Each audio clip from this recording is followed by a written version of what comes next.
प्रिय विद्यार्थियों, आज के इस वीडियो में हम सॉल्युबिलिटी यानी विलेयता के विषय में अध्ययन करने वाले हैं। विलेयता क्या है, हम इसे एक प्रयोग के द्वारा हम देख सकते हैं। इससे पहले आप जानते हैं कि विलयन यानी सॉल्यूशन तीन प्रकार के होते हैं: सैचुरेटेड,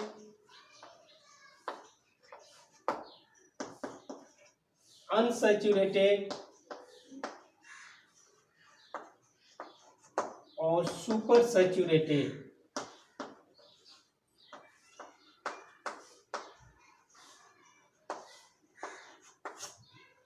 इसे हम एक उदाहरण या प्रयोग के द्वारा यदि देखें तो मान लीजिए एक बीकर है और इसमें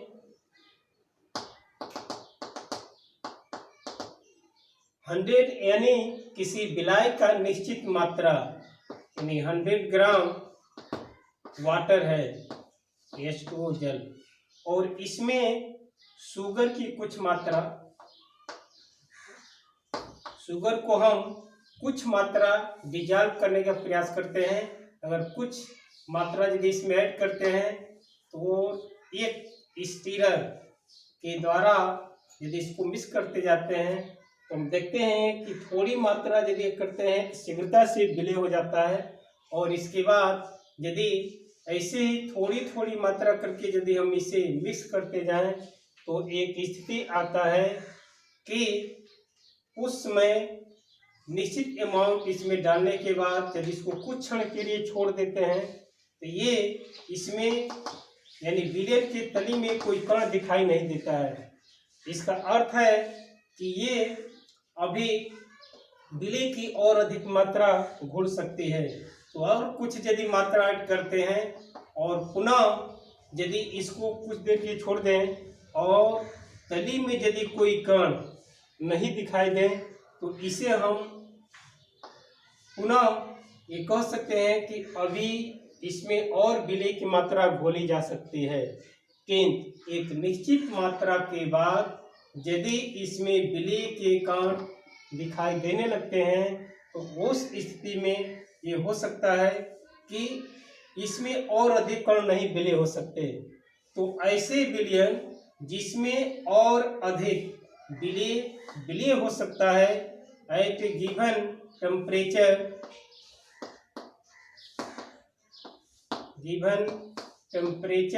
एंड प्रेशर, ताप और दाब पर एक निश्चित मात्रा जहाँ तक और विलय हो सकता है तो इसको हम कहते हैं अनसैचुरेटेड। और ऐसे जब इसमें विलीन होना यानी विलय के कणों का, चीनी कणों का विलय होना बंद हो जाता है और ऐसे विलयन को कि और अधिक मात्रा इस ताप पर नहीं विलय हो सकती तो ऐसे विलयन को कहते हैं सैचुरेटेड। और जब इसमें कुछ देर रखने के बाद यदि इसमें कण जो है प्रदर्शित होने लगते हैं तो इसको हम कहते हैं सुपर सैचुरेटेड। तो इस तरह से यहाँ पर हम दो तरह की क्रियाएं दे सकते हैं कि जब थोड़ी थोड़ी मात्रा में हम इसमें मिक्स करते गए यानी शुगर, चीनी के कण जो है विलीन होते गए, इसको हम कहेंगे विलय के कणों का विलीन होना या विलीनीकरण। और दूसरे, जब एक निश्चित मात्रा के बाद जब चीनी के कण, विलय के कण ठोस रूप में आने लगे यानी विलय के कण विलीन होने के बाद पुनः आपस में संघट्ट के द्वारा यदि ये पुनः क्रिस्टल के रूप में दिखाई देने लगते हैं तो इसको हम कहते हैं क्रिस्टलन। और इस तरह से विलीनीकरण और क्रिस्टलन दो घटनाएं ये होती हैं ये सैचुरेटेड सॉल्यूशन में। और इस स्थिति को हम कहते हैं साम्यावस्था। और साम्यावस्था आप जानते हैं कि एक डायनेमिक गतिक प्रावस्था होती है जिसमें विलीनीकरण और क्रिस्टलन दोनों समान होता है। परंतु यदि ऐसे सैचुरेटेड सॉल्यूशन यदि है जिसमें विलय के कण यदि और डाले जाएं तो वे तली में दिखाई देने लगते हैं, तो ऐसे विलयन को कहते हैं सैचुरेटेड। और वह मात्रा जो अधिकतम विलय है एक सैचुरेटेड यानी संतृप्त विलयन बनाने के लिए, तो इसी को हम कहते हैं विलेयता, यानी और अधिक इस ताप पर नहीं विलय हो सकता है। तो विलेयता क्या है हम देख सकते हैं परिभाषा के रूप में कि maximum amount of solute that dissolve in A given 100 grams of solvent at given temperature and pressure, यानी दूसरे शब्दों में विलय की अधिकतम मात्रा जो 100 ग्राम विलायक में दिए गए ताप पर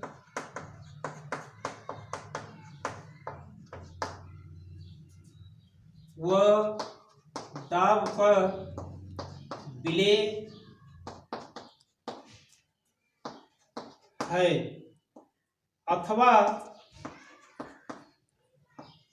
वह मात्रा जो दिए गए ताप और दाब पर, अथवा वह मात्रा जो दिए गए ताप व दाब पर एक संतृप्त विलयन बनाने के लिए आवश्यक है। एक संतृप्त विलयन बनाने के लिए आवश्यक होता है, यानी इससे अधिक जो है उस ताप पर विलय नहीं हो सकता है। तो इस अधिकतम मात्रा को हम उस पदार्थ की विलेयता कहते हैं। इसे यदि हम सूत्र रूप में संकेत करें तो विलेयता यानी सॉल्युबिलिटी बराबर mass of solute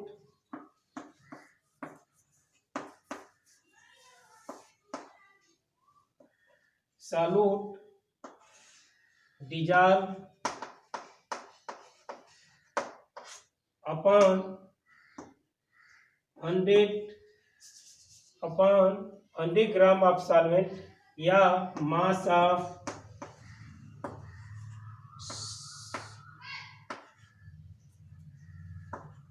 solvent into 100। तो सॉल्युबिलिटी 100 ग्राम विलायक में हम चूंकि एक कांस्टेंट टेम्परेचर केस में लिखते हैं, इसलिए एट गिवन टेम्परेचर,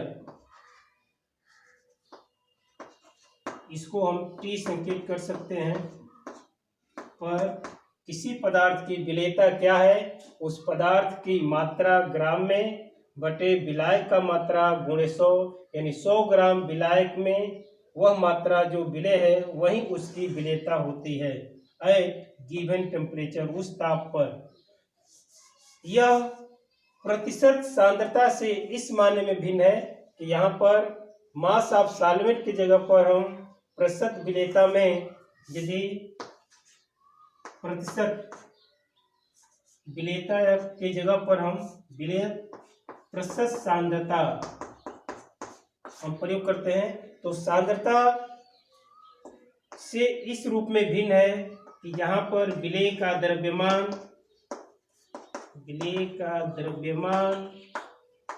बटे विलयन का द्रव्यमान होता है गुणे 100। तो इस तरह से विलेयता प्रतिशत सांद्रता से भिन्न है, क्योंकि प्रतिशत सांद्रता का अर्थ विलय का द्रव्यमान बटे विलयन का द्रव्यमान होता है, जबकि यहाँ पर विलेयता में हम विलायक का द्रव्यमान ग्रहण करते हैं। और इसे यदि हम एक उदाहरण के रूप में देखें तो यहाँ पर हम लोग कर सकते हैं 5 ग्राम विलेय पदार्थ 25 ग्राम विलायक में विलेय है।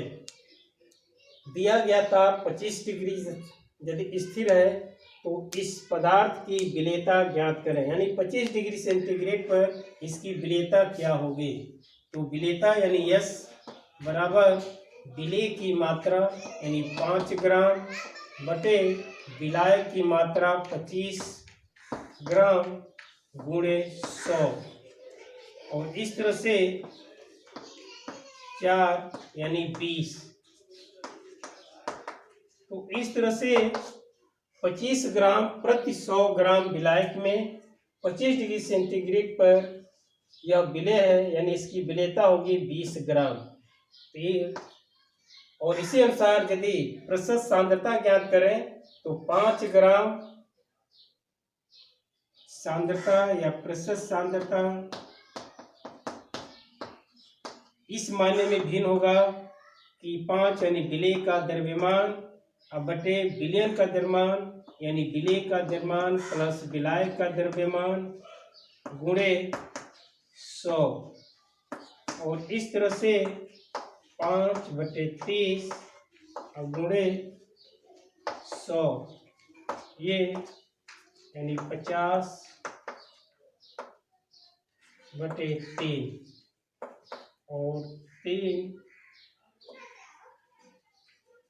20 3 छके 18.36, तो इतना प्रतिशत। तो प्रतिशत और विलेयता दोनों अलग अलग हैं, इसमें भ्रम होना नहीं है आपको। इसके बाद हम देखेंगे कौन से कारक हैं जो किसी पदार्थ की विलेयता को प्रभावित करते हैं, क्योंकि एक पदार्थ जैसे जल है उसमें चीनी या नमक तो विलेय हो जाता है, किंतु यदि उसमें आयन पदार्थ यदि ऐड करें तो वह विलेय नहीं होता है। तो ये पदार्थ दूसरे को विलेय करता है जबकि वही पदार्थ किसी अन्य को नहीं विलेय करता है। तो कौन कौन से कारक हैं जो विलेयता को प्रभावित करते हैं? ये 3 कारक हैं। विलेयता को प्रभावित करने वाले कारक के अंतर्गत ये जो 3 प्रमुख कारक हैं, विलेय और विलायक की प्रकृति, nature of solute and solvent, दूसरा टेम्परेचर, और तीसरा है प्रेशर। तो ये 3 कारक हैं जो किसी पदार्थ के किसी विलायक में विलेयता को प्रभावित करते हैं। सबसे पहले हम नेचर के विषय में चर्चा करते हैं, प्रकृति।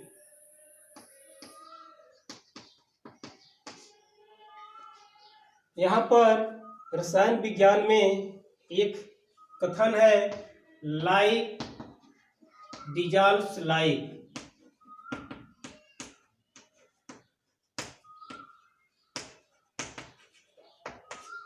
समान समान को घोलता है, समान समान को घोलता है। अर्थ है यहाँ समान यानी लाइक से अर्थ है एक विद्युत अपघट्य पदार्थ यदि वह पोलर है तो पोलर विलेय यानी ध्रुवीय विलेय ध्रुवीय विलायक में विलेय होता है। वहीं एक अध्रुवीय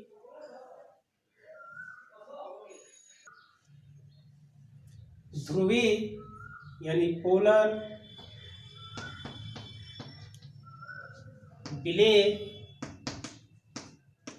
ध्रुवीय विलायक में विलेय होता है।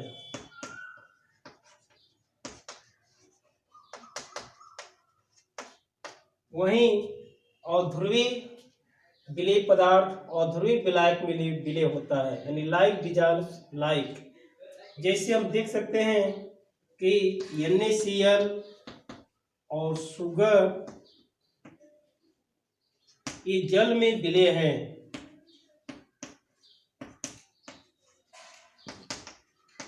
या जल में सरलता से विलय हो जाते हैं, जबकि वहीं नैप्थेलीन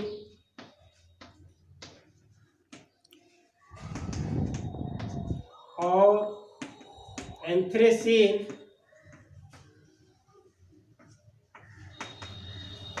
ये जल में अविलय रहते हैं।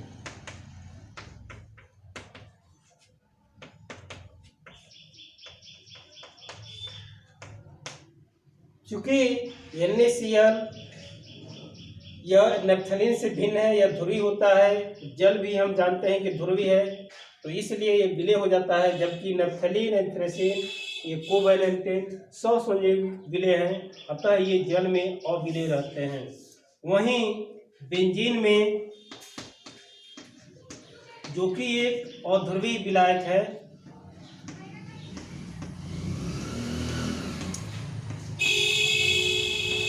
में नैप्थेलीन और एंथ्रेसीन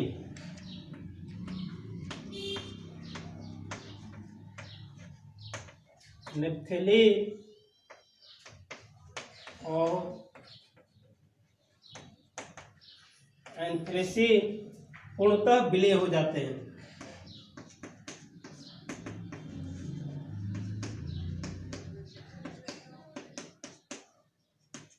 जबकि बेंजीन में NaCl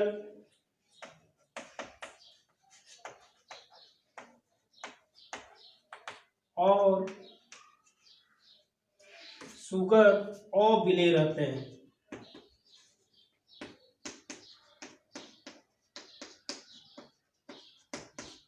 तो ये है अर्थ लाइक जस्ट लाइक का, यानी विलय और विलाय के प्रकृति विलयता को प्रभावित करती है। इसके बाद ताप का प्रभाव। ताप का प्रभाव हम ये देख सकते हैं कि विलयन का बनना, ये दो तरह की क्रियाएं होती हैं। विलय का बनना में विलय के कण और विलाय के कणों के बीच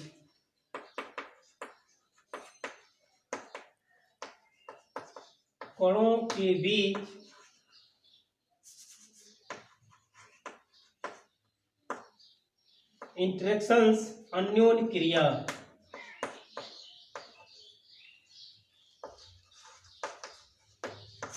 यानी जब भी हम किसी विलय पदार्थ को, या हम कह सकते हैं कि यदि एक बीकर में जल है और इसमें यदि विलय पदार्थ को ऐड करते हैं, तो विलय और विलाय के कणों के बीच एक अन्योन्य क्रिया होती है, और इस अन्योन्य क्रिया के फलस्वरूप या तो ऊर्जा मुक्त होगी या ऊर्जा डिजॉल्व, यानी ऊर्जा अवशोषित होगी। तो ये दो जो घटनाएं हैं कि ऊर्जा का मुक्त होना या ऊर्जा का अवशोषित होना, ये विलयता को प्रभावित करता है। तो यदि ऐसे पदार्थ जो विलायक में जाने पर ऊष्मा उत्पन्न करते हैं, यानी एक्सोथर्मिक होते हैं, एक्सोथर्मिक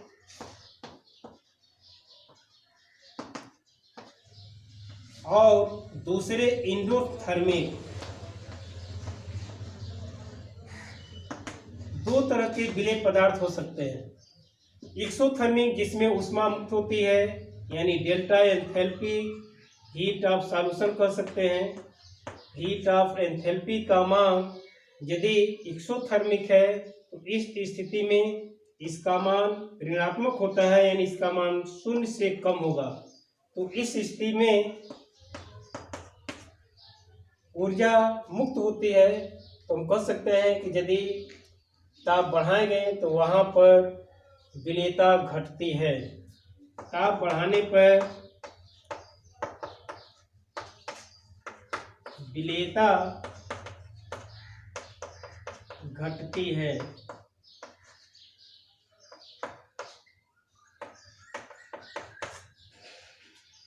वहीं यदि इंडोथर्मिक है, ऊष्मा शोषी, तो इस स्थिति में हीट ऑफ सॉल्यूशन यानी विलयन ऊष्मा का मान 0 से अधिक होता है और यहाँ पर धनात्मक होता है।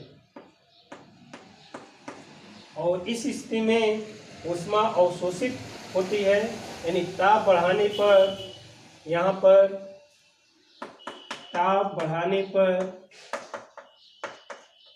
विलेयता बढ़ती है। तो ऐसे पदार्थ जो विलायक में जाने पर ऊष्मा उत्पन्न करते हैं, वहाँ पर विलेयता घटती है, जबकि ऐसे पदार्थ जो ऊष्मा अवशोषित करते हैं, ताप बढ़ाने पर विलेयता बढ़ती है।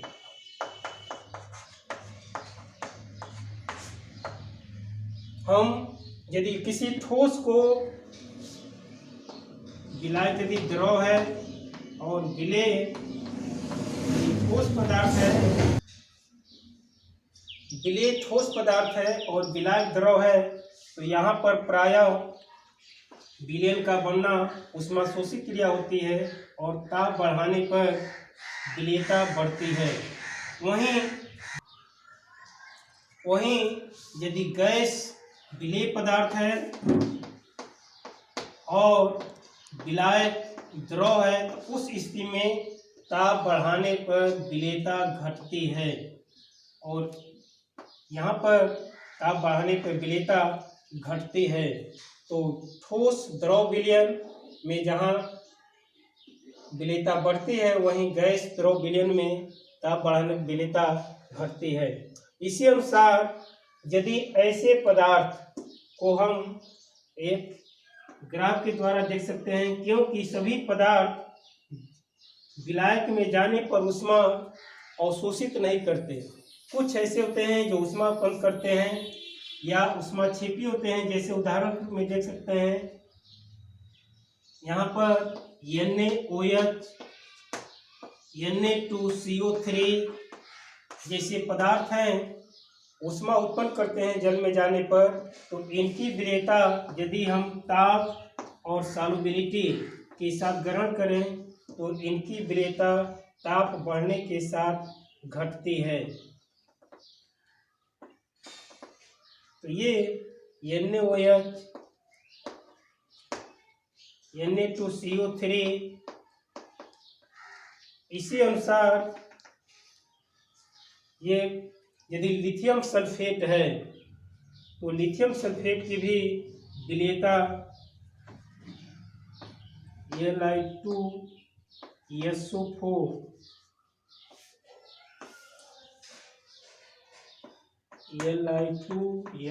लिथियम सल्फेट की भी विलेयता ताप बढ़ाने पर घटती है। जबकि वहीं यदि KCl है, NaCl है, silver nitrate, AgNO3, potassium iodide जैसे जो पदार्थ हैं, ध्रुवीय विलायक हैं, यदि ताप बढ़ाएंगे तो इनकी विलेयता बढ़ती है। तो इस तरह से कुछ ऐसे पदार्थ जो ऊष्मा शोषी होते हैं, जहाँ पर अगर विलायक ध्रुवीय है, तो वहाँ पर पहले आबंध को तोड़ने में, यानी क्रिस्टल जालों को तोड़ने के लिए ऊष्मा आवश्यकता होती है, अतः ताप बढ़ाने पर इनकी विलेयता बढ़ती है। जबकि जो ऊष्मा क्षेपी विलेय पदार्थ हैं, वहाँ पर इनकी ताप बढ़ाने पर विलेयता घटती है। इसके अतिरिक्त कुछ ऐसे पदार्थ जिनमें क्रिस्टलीय जल के अणु होते हैं, और क्रिस्टलीय जल के अणु होते हैं, तो यहाँ पर इनकी विलेयता प्रारंभ में तो बढ़ती है, फिर उसके बाद घटती है। जैसे